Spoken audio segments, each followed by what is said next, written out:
But if you just use the right inlet, it goes.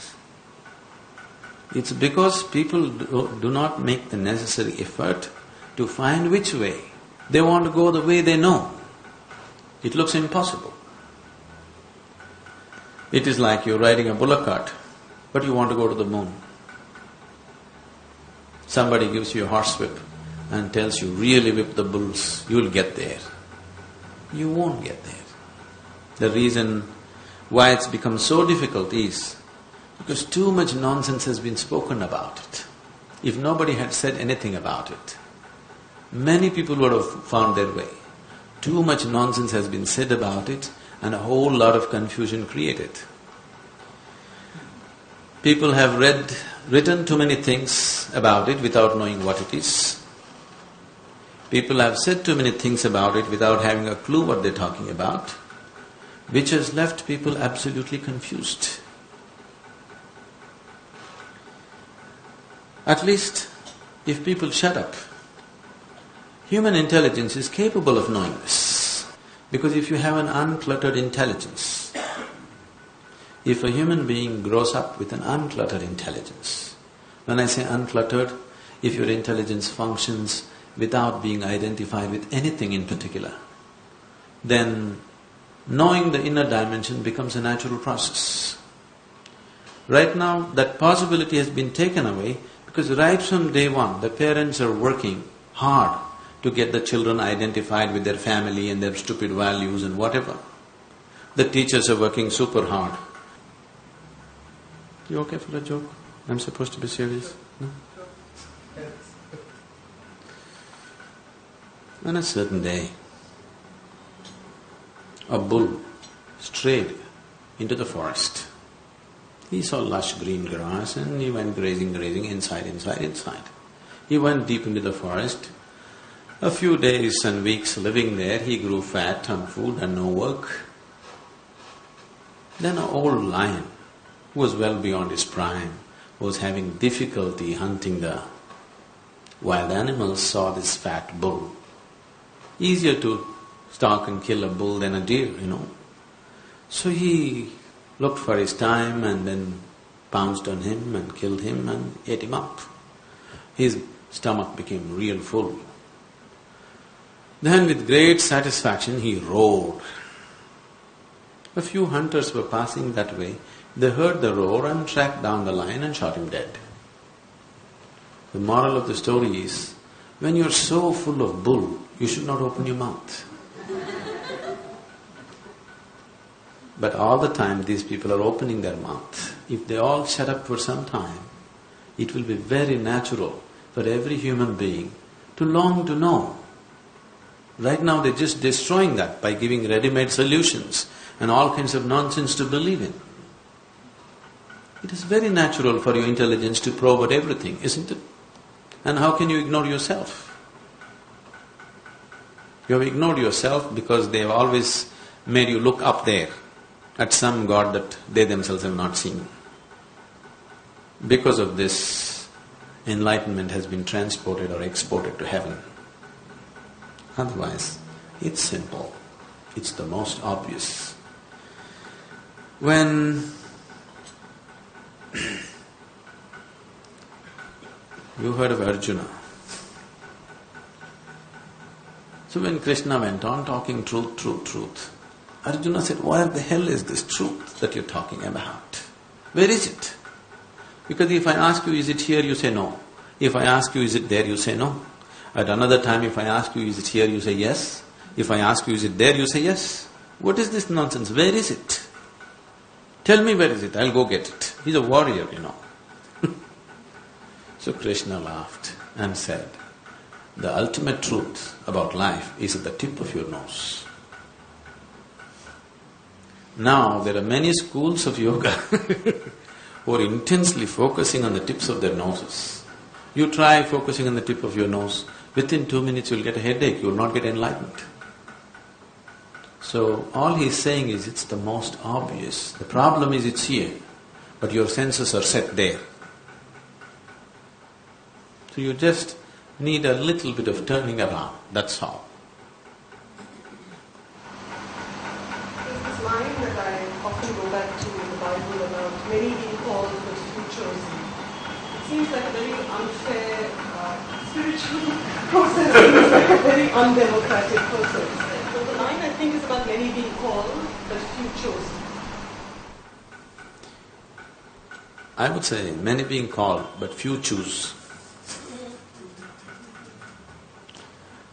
Few choose to really come. It's not few are chosen, just a few choose to take the step. People ask me how many steps. Just say, I tell them take one step. And there is only one step. You have taken 1,000,000 steps outward, just one step inward, that's all it takes. But you can't take a step inward like this, you have to turn around and take it. But you're not willing to turn around because you made investments on the outside. It is not that if you turn inward, you lose the outside. It is not so. It is an uncalled for fear. And once again, this fear has been nourished by all kinds of misinterpretations of spirituality. People have always told you if you turn spiritual, you will leave everything and go away. If you turn spiritual, your residence has to be in a Himalayan cave along with the rodents. It cannot be in Bombay. Yes. So an inward step has nothing to do with Himalayas or with Mumbai. It's got nothing to do. Mumbai and Himalayas is a choice of residence, that's all. That's an outward thing, it's nothing to do with your spirituality at all. You like to live in the mountains, fine, it's up to you. It has its advantages and disadvantages. You like to live in Mumbai, it has its advantages and disadvantages, isn't it? It is just that for a long time, all those people who wanted to, because there was no process of divorce in India, a lot of people chose spirituality as a way to leave their family. Okay. Because there was no honorable way of leaving your family unless you said, I'm going spiritual. So it's an excuse that a lot of people have used for a very long time. I don't think now you need an excuse, do you? But I don't find my inside a very nice place. You have never seen your inside. What you are right now calling as inside is your mind. Your mind is not inside. Your mind is just society's garbage bin, isn't it? Everything in your mind you picked up from outside. Everything that is in your mind is just what you've been exposed to, isn't it so? Isn't it so? So your mind is not inside, your mind is outside. Processing also. We do some processing of that garbage. You do some processing. I used to come and sit and listen to you, but I won't choose to go and… Yes. See, you have no choice about what you take in. You have choice about what you make use of and what you don't. Yes? But even that choice is not really a choice, because that choice is also set up by something else that's gone in earlier.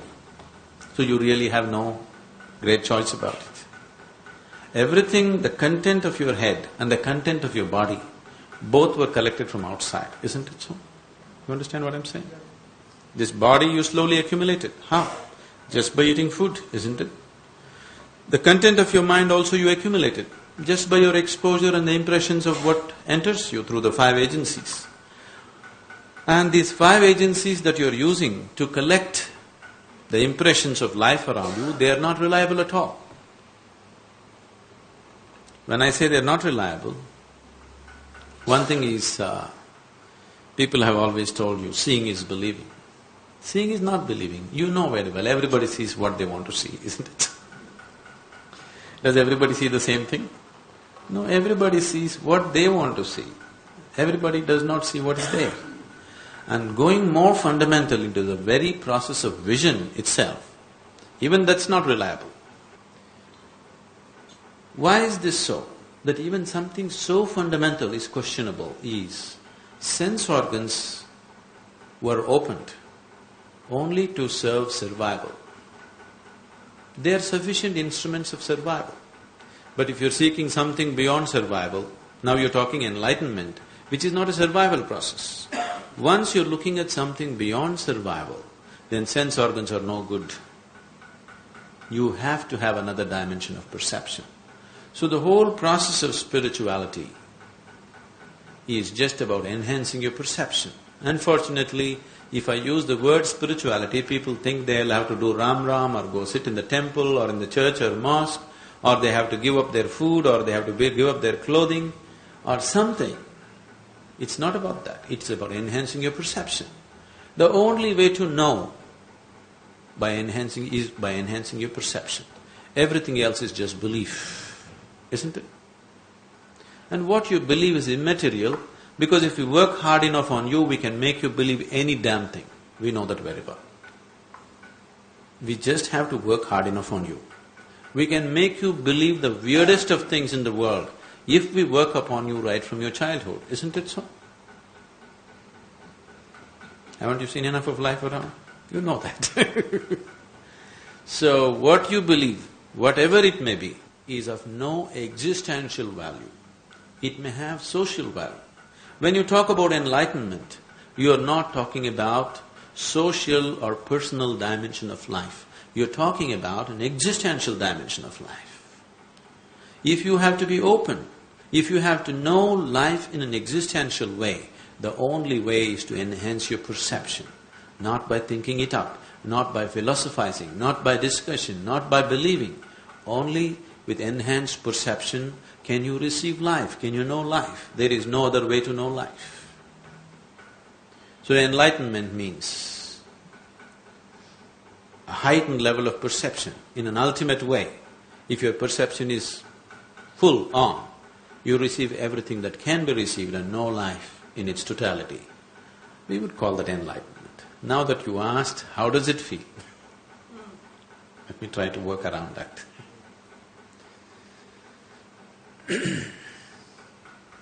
Fundamentally, it would, technically, I would say, enlightenment would be like this. If you sit here, your body is here, your mind is out there, what is me is always away from these two things. You can use the body, you can use the mind, but what is you is always a little away from these two things.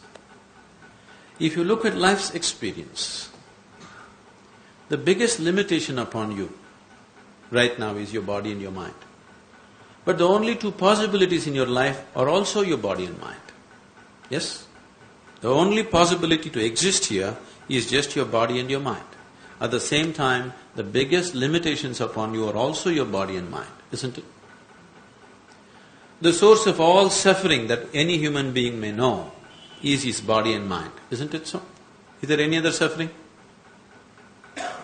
All the suffering in the existence, all the human suffering on the planet, the manufacturing unit is in your mind, isn't it so? If you have a little distance from this body and mind, now once you have a clear experience that you are free from suffering, once there is no fear of suffering, how would you live here? Every step that you take right now is half a step, because there is a fear of what will happen to me, what will happen to me, what will happen to me. If you carefully observe your life, I would say, for a majority of the population, at least 90% of their life is dedicated to their security. Their life, the steps that they take in their life are not being taken in search of joy or love or freedom or anything. It is always in search of security, isn't it so? Yes? When you're constantly in pursuit of security, what you're doing is you're in pursuit of death. Because life is never secure. It doesn't matter what you do, how much insurance you have, how much bank balance you have, how many thousand people you have around you. Tomorrow morning you may just fall dead. Yes? We're not wishing it, but it can happen, isn't it? It's happening to so many people. It can happen to you or me tomorrow morning, isn't it? So as long as you're a physical body, as long as your life and the experience of life is limited only to the physical and the mental, living with fear and being constantly security oriented is unavoidable. It's inevitable. That's the only way you can live. So if your experience of life transcends the limitations of the physical, now physical and mental are there in your life, but you are never a part of it. You can use it, you can enjoy it, but you never become that. If this freedom is attained, can you imagine how you will live? Unbridled life, isn't it? You can play with life any way you want, but life cannot leave a single scratch upon you. Is that a good description of enlightenment? Is it worthwhile? It sounds right. Huh? It sounds frightening also. Frightening what? When you're enlightened, does that person become like vapor? That you begin to see that... you begin to see that everything is like Maya and illusion and everything fades, and people who, if someone you love gets enlightened, would they also see that you're meaningless and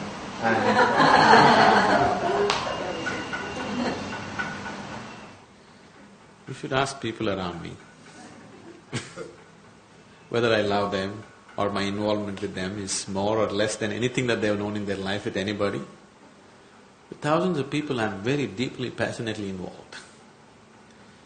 If you're free from suffering, if you're free from the fear of suffering, would you hesitate to involve yourself in life, or would you throw yourself into life? Right now you're hesitating. Right now most of you are made like this. If somebody suddenly smiles at you on the street, you hesitate. Why is this man smiling at me? Because you're afraid what would be the consequence of that. Fundamentally you're afraid tomorrow it may hurt me, tomorrow something else may happen to me out of this, isn't it? So you're constantly hesitating to involve yourself with life simply because of fear of suffering. If fear of suffering is taken away, you could give yourself absolutely to everything around you, isn't it? So this way, would you love more or less, love less? Would you love more or less? difficult to imagine, but logically from what you've said, yes. See, I can only speak logically to you. Do you want me to speak another language which is not logical? You don't mind, I have no problem with fuzzy. But I have a problem but with still logic. If the world is Fuzzy logic. organized like that, is it organized? If it's illogical, then I don't mind illogical. But is it illogical? See, logic means to carry on any kind of logic, you need two.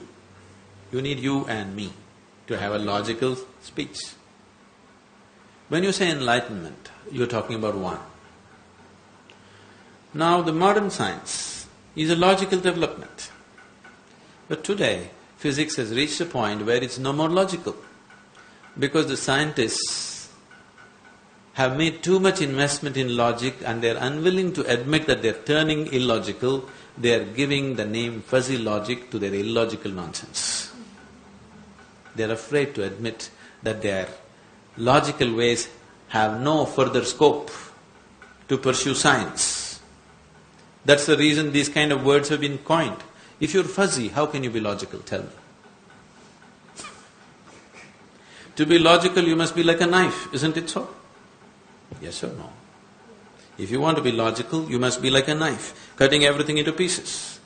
If you're fuzzy, how will you be logical? So fuzzy logic itself is illogic, isn't it so? The very terminology is illogic.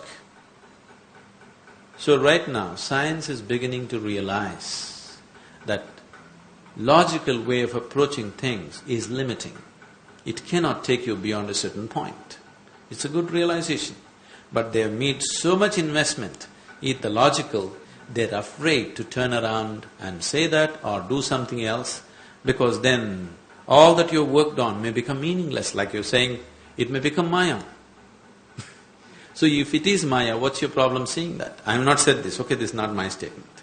I am saying, in truth, if suppose person next to you is just a bubble of air, what is your problem in seeing it that way? Because you made an investment, isn't it? Yeah, actually. If you're a vested interest, you shouldn't talk about enlightenment. If you're a seeker, wanting to know what is true, only then you should talk about it. Now if you're telling me, even if this person is just a bubble of air, I would like to think he's made of gold, then I'm fine with you. I'm fine with you as a friend, but I won't talk enlightenment to you, because you have no intention like that. You have no intention of seeing life just the way it is. Why are we afraid of seeing life the way it is? You think the way creation is not as good as the way you have imagined it? That's a foolish idea. because you are just a piece of creation. Whatever you are imagining about life, the way creation is must be far more beautiful than the way you are imagining it, isn't it? Because you are just a tiny speck of creation. If you can think up so much, what created you must be much, much more, isn't it so? At least is it logical to see it that way? And I see my mind as a fractured, fissured place with great capacity for violence.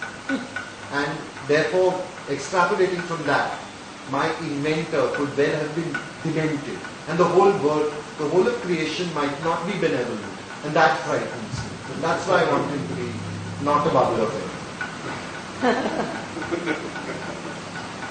Now, you need to understand this. Only the fundamentals of life were created by whatever you refer to as the creator. The rest of it is your creation. If you have a demented mind, that is definitely your creation. You already told me that no matter what information gets into me, I still have a choice of processing it the way I want. So right now, if it has processed itself to a corner where it's become violent, whose creation is this? Whose creation is this? It's your creation, isn't it? So it's got nothing to do with the creator as such. Whatever the existence right now around you, whatever you have seen, whatever created this, is it far beyond your intelligence and imagination? Yes? Is it well beyond it? Even a single atom, is it well beyond your perception and understanding and intelligence right now? Yes or no? So, such a magnificent creation that you can't even understand a tiny bit of it properly. Could it be wrong?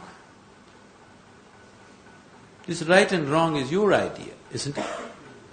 The only right thing to do is to be in tune with the existence and the creation, isn't it? Now, you are not living in the world. You are not a living being, because 95% of the time, you're only thinking about life, you're not living life. Whatever you're thinking, you're beginning to believe is life, unfortunately. What you think is not life. What you think has nothing to do with life. You can think whatever you wish to, but it has nothing to do with life as such. What yoga practices you performed by which you got this kind of ecstatic and blissful experience? I told you they were very simple and physical, nothing spiritual about it. But what you need to understand is, if something larger has to happen, it's very important that… See, right now what you consider as myself is just these four elements. Your physical body, your mind, your emotion and the life energy which makes these things happen. These are the four components which you call as myself, isn't it? If you want something bigger to happen, you must put these four things in proper alignment. So all yoga is structured and designed to put these four dimensions in absolute alignment. So these four dimensions of body, mind, emotion and energy means head, heart, hands and energy. Is there anybody here who's only head, not heart, not hands, not energy? You're a combination of these four things, isn't it? So you need these four basic yogas. There are only four yogas. They are known as Jnana Yoga, Bhakti Yoga, Karma Yoga and Kriya Yoga. Jnana means if you employ your intelligence to reach your ultimate nature, it's called Jnana Yoga. If you employ your emotion to reach your ultimate nature, we call it Bhakti Yoga. If you employ your body to reach your ultimate nature or action, we call it Karma Yoga. If you transform your inner energies and reach your ultimate nature, it's called Kriya Yoga. These are the only four ways. But which one shall I take? There is no such choice, because you are a combination of all these four. You have to employ them in right proportion. Now in this person, the head may be dominant, in that person the heart may be dominant, in that person the body may be dominant. Accordingly, a right mixture has to be done, otherwise it won't happen. There's a very beautiful story in the yogic lore. Are you okay for stories? On a certain day, 4 men were walking in the forest. One is a Jnana Yogi, another is a Bhakti Yogi, another is a Kriya Yogi, another is a Karma Yogi. Usually these 4 people can never be together because they can't stand each other. A Gnan yogi, who is you employing his intelligence, has great disdain for everybody. He thinks everybody is an utter fool, especially these bhakti people who are looking up and saying Ram Ram. He can't stand them at all. Yes? Certainly. Bhakti people, they have sympathy for everyone. When God is here, instead of just holding his hand and walking all this hair splitting and nonsense, this yoga standing on your head, holding your breath, twisting your body, just utter nonsense. Just call for God's help and it will happen. Karma yogi thinks all these idiots are just lazy. To cover up their laziness, they've invented all these stupid yogas. Kriya yogi has absolute disdain for everybody because after all the whole life is energy. If you don't transform the energy, where is the way? So these four people can never get along together. But today they were walking together. Suddenly a rainstorm broke loose. So they started running looking for shelter.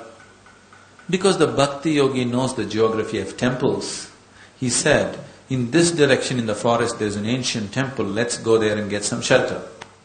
They all ran there. They know all the geography of temples in the country. So they ran and then they found the temple. The temple was in a dilapidated condition. Just the roof and 4 columns were there. There were no walls, all gone long ago. The storm became more and more severe and started lashing from every direction, so they went closer and closer. In the center of the temple there is a lingam or whatever is a symbol of Shiva. They had no other place to sit to escape the storm, so they just hugged the lingam and sat, all 4 of them. Not out of any love for God or anything, just to escape the storm. Suddenly God appeared.